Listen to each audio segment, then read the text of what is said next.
ketika reformasi pada tahun 98, lengsernya Soeharto, lalu kami menaikkan bendera di Tower.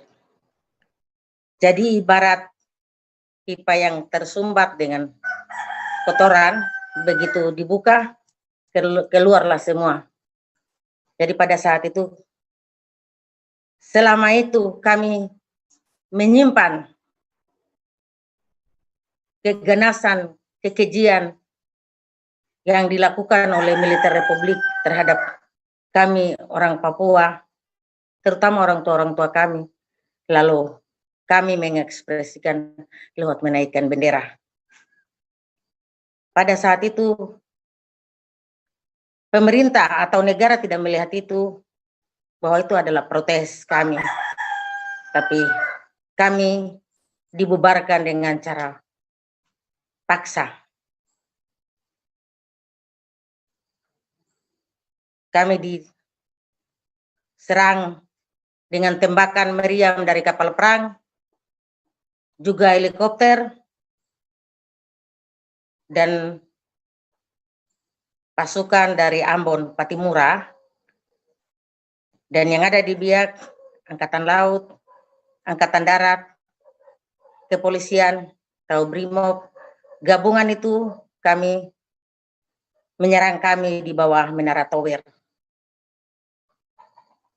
Dan banyak sekali teman-teman dan kami semua, ada yang ditembak langsung mati di tempat, dan kami yang lain diikat dengan kain hitam lalu dibuang ke atas trek, lalu dibawa ke, ada yang dibawa ke polisi, ada yang dibawa ke pos-pos militer yang ada di situ. Dan saya dengan teman-teman kami dibawa ke pos militer Angkatan Darat. Pada saat itu kami menyaksikan sendiri bagaimana penyiksaan.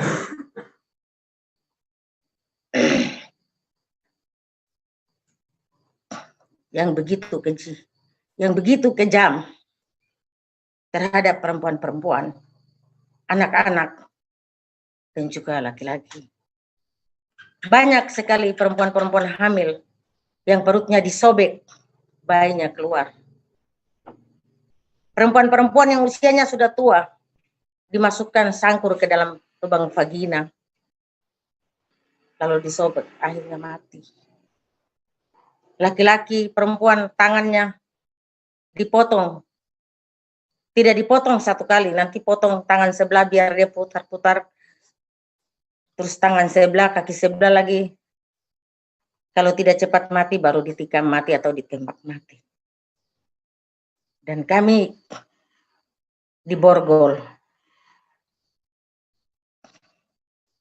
Ketika itu kami berteriak minta tolong, kami disiksa. Dia hanya begitu keji. Kami minta tolong, Tuhan Yesus tolong. Tuhan Yesus tolong. Lalu mereka bilang, silakan panggil Tuhan Yesus yang berapa hari kamu sembah, biar membantu kamu. Saya sendiri dipukul dengan popor senjata dari belakang. Tangan saya dihiris dengan saku. Kami dibakar dengan korek api. Lalu manusia-manusia yang, orang-orang yang sudah dibunuh, bayi, perempuan hamil, mobil masuk keluar untuk mengangkat mayat-mayat itu keluar, entah dibawa kemana. Begitu dari pagi sampai sore, sampai jam 8.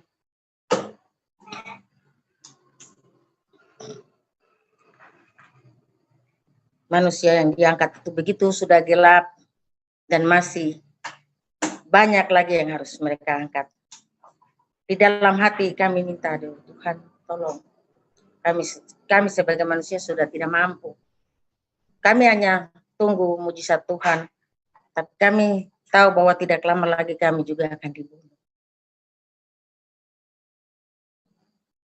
Begitu ada anggota yang masuk kami tidak kenal, karena pada saat itu mereka pakai topi seperti daun-daun begitu di kepala, mukanya itu pakai masker, tapi sudah dikasih hitam muka-muka, sehingga kami tidak kenal itu siapa.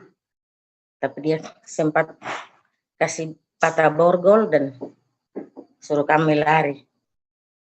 Dalam kondisi tidak berpakaian. Kami ada 8 orang. Laki-laki 4, perempuan 4. Waktu kami keluar, dia bilang, hari ini Tuhan Yesus ada untuk kamu. Kamu pergi supaya menyaksikan umat atau ciptaan Tuhan yang disiksa, dianiaya seperti binatang. Lalu kami keluar dan berusaha untuk kami bisa menyelamatkan diri. Dan kejahatan begitu kejam militer Republik Indonesia. Kami berpikir bahwa kami ini bukan manusia, kami mungkin binatang. Sempat waktu saya disiksa, saya bilang semua manusia itu lahir dari perempuan. Perempuan itu melahirkan kehidupan. Kami mama-mama atau perempuan Papua melahirkan manusia Papua. Tetapi kami sama dengan perempuan yang lain yang melahirkan kamu juga. Kenapa kami diperlakukan seperti ini? Lalu saya ditendang. Tangan saya diiris dengan sangkur. Begitu kejam penyiksaan pada saat itu. Apakah kami orang Papua diperlakukan seperti ini terus menerus? Kami sebagai perempuan sudah tidak mampu lagi melahirkan. Ketika kami keluar, saya harus bersembunyi di hutan berapa bulan. Pada saat saya keluar, saya ditangkap untuk dipenjarakan.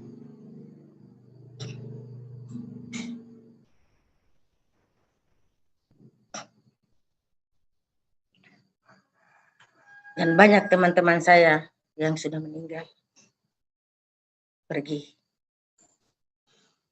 mendahului kami. Kematian adalah satu jalan untuk manusia.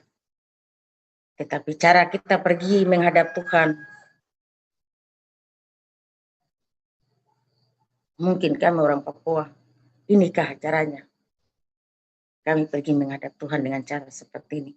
Atau kami, napas hidup kami ini harus dicabut oleh militer Republik Indonesia.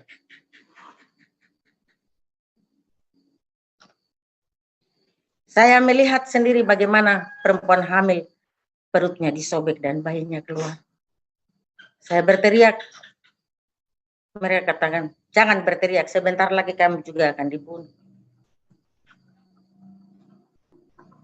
Dan kami tidur di dalam darah itu bagaikan air. Rasanya kami ini tidur di dalam air, padahal itu darah manusia. Dan waktu kami bersembunyi dan kami melihat bahwa mayat-mayat hanyut di laut. Karena Pulau Biak dan Pulau Yapen di tengahnya ada selat.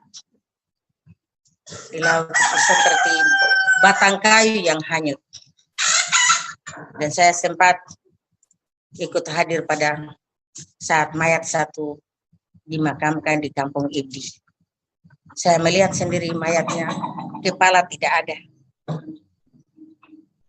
Cuma badannya itu mayat perempuan. Susunya dipotong dan dia hanyut dengan sangkur masih ada di lubang vaginanya. Dan kami kubur. Tapi dalam ketakutan saya berdiri dari jauh. Tapi ingin melihat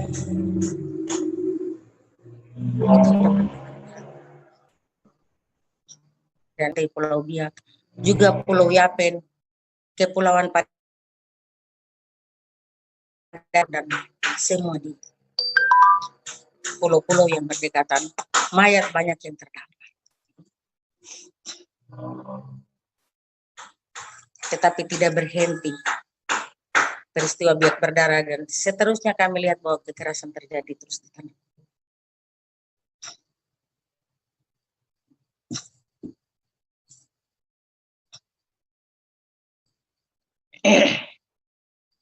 Kalau tuan-tuan dan nyonya-nyonya atau teman-teman datang ke Papua, pasti lihat, pasti dengar sendiri. Banyak korban yang sudah meninggal, tapi masih ada yang hidup sebagai saksi hidup. Dan kalau waktu panjang bisa kita sebut satu persatu. Terlalu banyak.